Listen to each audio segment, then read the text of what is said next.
I love that I can play with my 1-year-old. I feel like I can be the family man I want to be. I can be the pastor that I want to be. I can be the active person that I want to be. It's just kind of really unlocked the life that has been held hostage for the last 9 months. That's Matt. He's a student inside of my Strength and Pain Relief Accelerator program. He's an active father, active husband, a pastor at his local church, and chronic back pain had started to eat away at his life. He had seen the medical model. He had tried to do the things that doctors would prescribe someone with chronic back pain, and he didn't get the results that he was looking for. He reached out to me for help. This is his story, and this is the life that he's able to live now, chronic back pain free.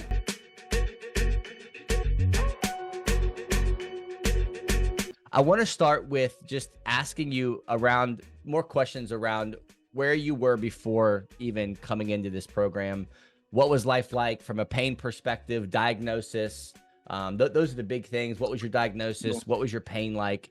And more or less, like, how long have you been navigating this? Yeah, so life before pain was very active. My wife and I both love exercise. We love a good burger or donut as much as the next person, but generally we like to stay pretty healthy and nutritious. And I was exercising often, weightlifting, 4 or 5 days a week without real issues. And then over time, it just felt like my left leg was getting a little tingly. And at first it just felt like weakness. And then I was like, okay, this is a little, I don't know, something nerve related. I've never felt this before. Took a few days off. Some things kind of improved, but whenever I'd go back to working out again, it would come back until finally one day it felt like something like stung me right in the butt. And I was like, man, what in the world is this? So, for the next couple of weeks, just a lot of self-research.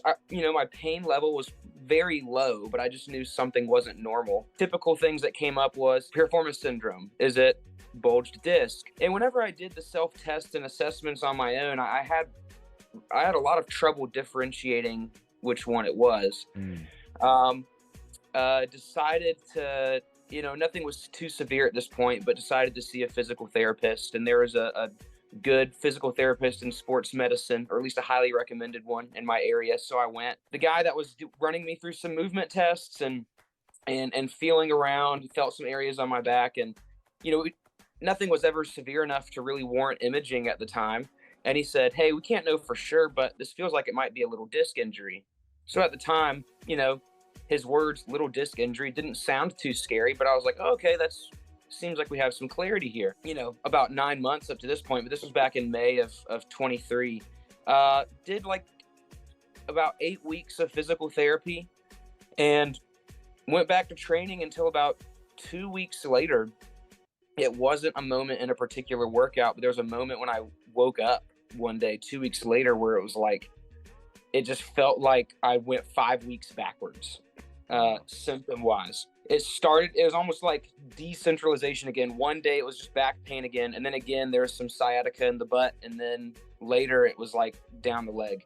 Tried doing a lot of the exercises that the PT showed me. Long story short, things got worse. Like I was just trying everything. I was viewing it from more exercises equals more relief. Yeah. And I even went back to visit the PT one more time. He gave me some guidance that I think overall was good guidance. But for the next 4 or 5 months, it was this kind of rinse and repeat. Symptoms are getting better. I think, like, at least form, things that I'm doing with lifting is not wrong. Let me go back into some training again. And then it was just this cycle of like, I think I'm improving, back pain's coming back again and again and again. Hey, really quick before jumping back into the interview, if any of Matt's story resonates with you so far, or maybe what you hear down the line in this interview really stands out to you, maybe you're an active dad or an active grandparent, maybe you've had to step back from work, or you're not able to do things around your house and support your wife or your significant other because of the chronic pain loop that you find yourself in. You've been working with doctors and PTs and physios and chiros, and none of them are actually getting you lasting relief. You may be a good fit for what I call my hybrid relief method. And I use this method inside of my Strength and Pain Relief Accelerator program, which is my one-on-one coaching program. Now, if you're interested in hearing whether or not this would be a good fit for you, it starts with a simple conversation. It's not a fit for everybody, but I know a conversation can confirm whether or not you would be a good fit, and you can actually see results from using the tools that I implement. Go to fitnessforbackpain.com/apply to grab a time for you and I to have a conversation to see where you're at, what specifically you need to get out of pain, and whether or not what I do can actually help you. Go to fitnessforbackpain.com/apply. Let's jump back into Matt's story. When you were kind of in between PT, did you say that you were kind of doing a bunch of research and trying to just experiment with stuff? Or did you tend to kind of, okay, I'm in pain, I don't know what to do, I'm gonna go get help? Or did you kind of do your own research and kind of experiment with stuff? I did a lot of research. A lot of it was probably, through Google and YouTube, and then the algorithm would pick up things that I was searching and lead me to other things. So, names I came across were like Stuart McGill. I came across Darcy Koss's Instagram page. Anyways, doing lots of research, and definitely like, okay, I think McGill rings more true than McKenzie. Like, I was starting to think of like, okay, this stuff resonates with my experience a little more and what things that I've tried. But again, I definitely was at a crossroads where it's like, I need a definite path to go forward rather than trying these 5 things. And that's where I really just kind of narrowed down on you, because I appreciated how, you definitely knew what you were talking about physically. You're, into exercise science, but then the mental side of it, which I know we'll get to later in the interview, the mental side of it was what was the newest for me. That's good. Because even when I got back into training, none of the movements I was doing were like severe or intense enough to really make my pain as bad as it was, if that makes sense. It's like, my initial injury was far less painful than this. Why is that? Like, why am I doing an air squat now, and then that triggers something twice as painful? It can't just be like a disc thing that's creating that. That's good. What would you say if you had any kind of hesitation, before you joined the program, but you knew about the program we had our call? What would you say you were most hesitant about in joining? At first, I had to ask myself the question, like, is my pain chronic? Like, I was treating it as an acute situation the entire time. And part of what was especially difficult for me to swallow was like, as I was doing research, I was hearing stories of injuries far more catastrophic than mine, people being bedridden for days, which I never was. And then it's like, this many months later, I'm back to doing everything I'm doing and I'm pain free. Yeah. So on one hand, I'm like, do I really need this? Because I've never experienced pain as severe as some of these stories. But also, I think what convinced me was like, the months just started adding up. Yeah. And it was like, okay, this now can be classified as a chronic thing. I think there's a whole nother element that I'm dealing with now than before. I think price and cost was just something that we were definitely, I didn't know what it was going in. I'd looked into enough other coaches that I had a general idea of like, okay, this will be a significant investment. Now, thankfully, since we just sold our house when moving here, we had like a chunk of cash that we had some freedom to like decide what to do with it with. So it's like, okay, out of this much money that we just profit that we just made from the sale of our house, I think we can justify putting this much into this coaching. And so those are probably the two. Yeah, it's investing it's a great topic. It's one of the biggest objections that I hear and talk about with students and potential students is investing in themselves, and it's hard. It's you're investing in results, you're investing in your health. It's not like this like random item that has no value. Like your life, this is your life, right? Just imagine like what your life could be like if you just keep brushing this under the rug. You're a young guy, you have a young family, and you said no because I want to save that money. I got to put that money into whatever, my mortgage, which is a very valid thing. But then you keep kicking this down the road and becomes deeper and more of an issue. And now you're dealing with stuff that's going to take you a long time to get out of because it's been such a deep-seated struggle your whole life for so long. So I commend you for taking that risk. I mean, it is, I've made significant investments in my knowledge and my health that are like, this is crazy. Like, I can't believe I'm paying this right now. But it's like, I get the result that I want. And I know at the end of the day that the life that I want is on the other side of that investment. And sometimes you're just paying for speed. I don't want to navigate, because I lived with chronic pain for many, many years, like 5-6+ years myself, because I had that mentality. I'd rather I can figure it out. I have a degree in exercise science. I'm good. You know, like, no, like I only know what I know. Right. So it's really good to hear you kind of just have that perspective. And it's always encouraging to people to say, hey, you know what? I had that tension too. I don't have millions of dollars sitting in my bank account to just spend on whatever I want. I had to fight that tension and say yes to myself. And then now your life is on the process of becoming a complete transformation from a pain perspective. So I appreciate you kind of touching on that. Are you able to pinpoint a singular defining moment or an aha moment or a realization getting into the program that you were like, okay, like this is something, right? We're on to something here. At what point can you identify, if at all? I don't remember if it was in a particular week or a particular like video that you'd already made, but there's a certain point where being able to recognize the difference between structural pain and neuroplastic pain in my own symptoms, that really clicked for me, because you got to address both, like you preach so often, but we also need to be able to distinguish it. And I think it's hard when you say, oh, I know there's a structural problem, like sciatica, for instance. You know, I think I asked you this on a live Q&A before, just seeking clarity. It's like, okay, if my brain can't just create sciatica symptoms, then what I'm dealing with must be structural.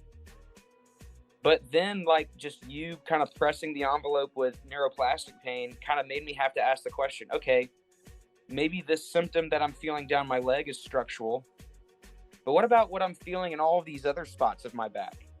And what about how this symptom travels from one spot of my back one day and then to another spot the next day? You know, and then, you know, we talked about Alan Gordon. The Way Out, is that the name of his book, right? Yeah.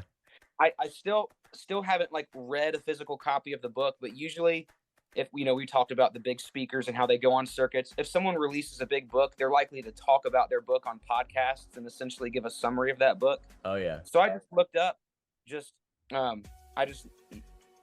like, hey, Alan Gordon, The Way Out podcast, and he was on like 5 different podcasts at least talking about that book, and listen to him talk about, hey, if your pain is like this, it's probably neuroplastic. Yeah. And one of the symptoms he described was like, if the symptoms move around in location. And it suddenly hit me like, okay, I think 25% of the pain that I'm dealing with is structural, and maybe the other 75% is neuroplastic. So that was a moment that I think really clicked. I think it took a lot of that fear away. Yeah. Because whenever I was feeling pain, there wasn't the snowball effect of like, oop, felt a little sciatica, and then all the other symptoms would pile on with it. Yeah. So I don't even remember what week that was, 8 or 9, where that finally clicked, of just being able to distinguish the difference in myself, which really, really helped me know where to put my energies at, which ones to focus on and stress on, more or less. Yeah. So that was a real defining moment. Yeah.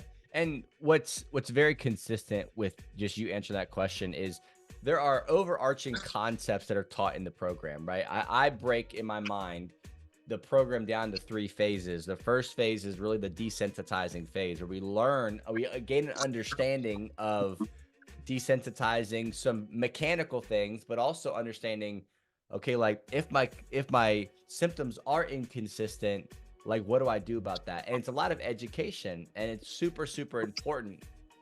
And sometimes, depending on buy-in, depending on just belief, depending on trust, a lot of different factors. That's why it's like a journey that you kind of go on. some people it's like day one, you know, week 3 or week 9, and they're like, they had this epiphany of like, oh my gosh, like this changed my whole perspective. Yeah, it really did click. And so that was probably the part of your program that was the most influential. And then the best, like, immediate follow-up to that was when I went and saw the bodywork massage guy, because it was Yeah. after I was already convinced of like, okay, there's definitely a mental side to this. Certain muscles just aren't relaxing that Yeah. need to.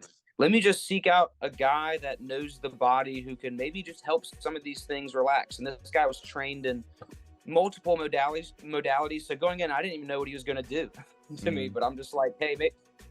And it was like $100 for a session, you know, like very low, like investment overall, like compared in the big picture of things. And he was just able to, I remember he asked me this question. He's like, how much do you think like a disc issue is the cause of your pain that you're experiencing right now? And I said, my confidence in that is getting lower by the day, because there's just too many things that don't like resonate with that based on other stories of like confirmed disc herniations and bulges that I've heard. And as he's like doing different movement tests and feeling things, he's pointing out, you know, essentially like a lot of things either weak or tight or both in my left side that would contribute to muscle and nerve entrapments that could create sciatica-like symptoms, problems in my glute, in my hip, in my thing, in my you know, QL muscle, psoas, things like that. And just the work that he did so drastically reduced symptoms in that one session. It was crazy. But then the real kicker is that he didn't leave me with that. He actually offered me some things to work on posturally, how I stand, some exercises in mobility and things to experiment with. So really having more clarity on the neuroplastic side, and then having some clarity on, okay, I think I have a better understanding of the physical side than I did before. It allowed me to go back and experiment without fear. Things like hip mobility, things like hip strengthening, certain things that used to cause flare-ups before for one reason or another that I was able to go into without fear. Let's reintroduce some 90-90 stretches. Let's reintroduce some couch stretches, and let's reintroduce some banded you know, hip strengthening, glute strengthening exercises. And then in like the course of a week, it was just like symptoms had so drastically reduced that as of right now, my back pain feels more like an itch than anything. It's almost like I have a little itch on my SI joint, more so than before. So it was just like this, providentially, just like this perfect marriage of having your course click, and then just having one guy actually put his hands on me and say, hey, this is what I'm sensing. This is what I'm feeling. Here's some ways to address it. Yeah.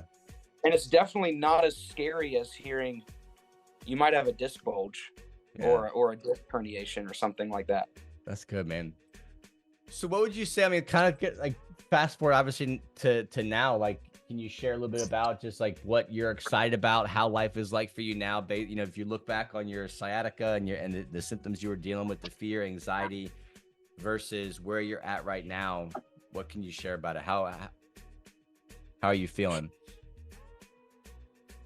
I can relax. You know, when you have sciatica that gets worse when you sit, you know, relaxing is very hard to come by because walking might be more comfortable than sit. So just the act of sitting down I can do, which for my line of work, which is very thinking based, very, you know, I'm writing a lot of content. I'm you know, I stand when I preach, but I can stand at a standing desk, but a lot of the things, in order to think the way I need to think, I need to sit. I need to have some physical relaxation in order to do my job well, and in order to love my family well. So I can actually relax and not without fear, which I'm thankful for. I love that I can play with my 1-year-old. Now, you know, I'm at a point now where some wise, gentle spine flexion actually feels good. I don't feel like I'm having to guard my lower back when I'm sitting down. you know, I can help my family with tasks around the house, like dishes, and like the worst was when it felt like my pain made me uh, unable to contribute. I remember that Um, conversation. Yeah. yeah, and not only physically but emotionally. You know, like to have a conversation with your wife and have her know, like, I know you're talking to me right now, but I can see it in your eyes Ooh. that your pain is distracting you. Yeah. Like that's I'm sure you've experienced that before too. That's a hard place to be. Um, and then of course, like, I'm excited to be active again. You know, the final 2 weeks of this program, I've really started to push the envelope with not only the weight but even the movements that I'm doing, just Yeah. because the fear side isn't a part of it. And if I do feel a little like, if I feel something, my brain is interpreting that now as an exposed weakness rather than a flare up. Mm, You know, it's like, oh, your your hip is weak. When you squat, you can tell that your left hip is weak. Okay, now let's strengthen that yeah. rather than like something's wrong. Absolutely. So yeah, I feel like I can be the family man I want to be. I can be the pastor that I want to be. I can be the active person that I want to be. It's just kind of really unlocked the life that has been held hostage for Mm. the last 9 months. That's so good, man. It's you don't really understand the impacts of chronic pain on somebody unless you've really lived through it. And, I, you know, am very familiar with that. Like, just being able to put my daughter in her crib, and now she's 10 years old now, but at the time, being able to just bend over and put her in her crib without the fear of falling over because my back would give out. Like, that's real, and that follows you around everywhere you go. It's not just like in the moment, okay, now I can leave and forget about it. It floats with you. So I 100% understand. I appreciate you sharing that. I mean, last question. If there was someone who was on the fence of joining, maybe it's the investment, maybe they've tried everything, they don't know it's gonna work, like they've been to too many PTs, all the things. What would you say to them to encourage them to take this step for themselves? Mm. I would say it's worth the investment if you really take advantage of the one-on-one coaching aspect. Like, all of the questions that you've been Googling for months, ask William instead. And it will be more worth more than your investment. Yeah. If you go in thinking I'm just going to get spoon-fed everything through videos, then you should probably challenge your assumption of what you're getting into. Absolutely. But if you're saying, hey, the content that William puts out is a gateway for me to be my own detective, and then when I reach the weird questions that I do have, like, don't just wait for your weekly check-ins, but shoot William an email. No question is a dumb question. Like, ask him your questions. That's where you really get your money's worth. Is the one-on-one coaching side of things, because every situation is different. And you'll learn just how unique your own situation is by going through the program. Oh yeah. And then I'd also add a word to, because I definitely felt this at one point, is that, like, your recovery through the program might not be linear, and that's totally okay. Like, you might get to week 4, because this is where I was. I can't remember what week it was. You might have a setback. You might get to a certain week where you're like, I don't feel better than I did week 1. Am I making progress? Was this investment foolish? Like, what am I doing? Because the neuroplastic side of it is so huge. Stay the course. Keep trusting the process, and you will likely be surprised that there's a moment that just clicks. Like, for me, it was week 9 or 10. Yeah. And it's like, are you serious? Like, and there's definitely there's peaks and valleys during that process, but just to be able to commit and say, stay the course. I think I've heard you say this in another video or in a live Q&A, like, don't be focused on your own symptoms, because if you are, you're just going to stay hyper vigilant. But stay the course and trust the process, and it'll click perhaps at a moment you least expect it to. Absolutely. Yeah. That's a beautiful thing, and the most complicated thing about pain, which is why people beat themselves over the head and see PT after PT, chiro, injection, like surgery, because it truly generally feels like you've tried everything, and it just doesn't make sense that these are the people who are supposed to give us the help that we need. And, due to just lack of focus effort, that, PTs aren't trained to do pain psychology and understanding that stuff. They do what they're taught, right? So I love it, man. Again, I appreciate you just sharing your story. I loved working with you. It's been an honor to be able to do that. I'm super excited to kind of continue to be. Obviously, you got lifetime access to the program, so keep asking questions, keep digging in, keep pressing in. It's a journey. It's not a quick fix. It's something that you keep working on. You keep navigating for yourself, just like you said.